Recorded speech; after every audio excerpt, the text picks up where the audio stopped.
Attorney Poa, tama lang na aprubahan ni Marcos ang pagsusumite ng tax account record ni Sara Duterte para sa impeachment. Tama lang na huwag ka na magkomento. Kung ako sa inyo, lahat na lang ng magagawa nyo para mapabilis na ang desisyon sa impeachment ni Sara Duterte, gawin nyo na lang.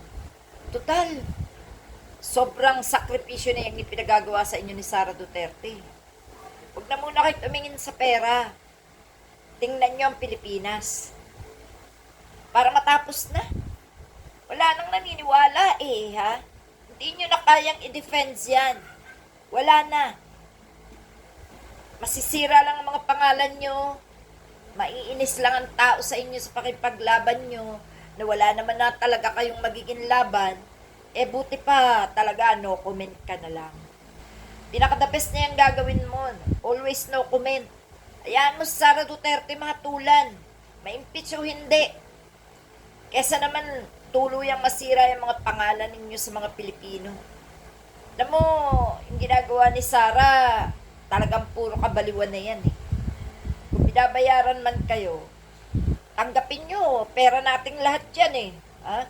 Pakinabangan nyo na. Pakinabangan nyo na at hayaan nyo siyang ma-impeach. Ganun lang yun. Ang tingnan nyo ang bansa. Huwag ang isang tao na gumagawa ng mga karumal-dumal sa ating Pilipinas. Alam mo, nasa inyo naman talaga yan para matahimik ang bansa natin. Alam nyo, sa ginagawa nyong pakikipaglaban sa tama, sa ginagawa nyong pagliligtas sa mga salarin,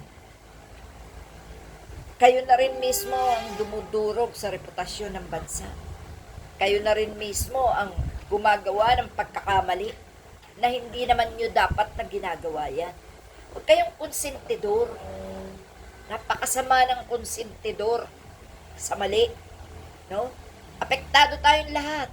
Buti kung kayo lang ang mga pamilya mo, apektado rin Kaya, kung ako sa'yo, Attorney Poa, pangunahan mo na ang pagsuko ng bataan sa impeachment case ni Sara Duterte para matapos na ang gulo. Para hindi na makapamayagpag ang mga ganyang klase ng tao kay Sara Duterte. Sinungaling, mayabang, alabanta, kung ano-ano.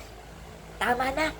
Simulan mo na para tahimik tayong lahat, pati ang bansang Pilipinas. Okay?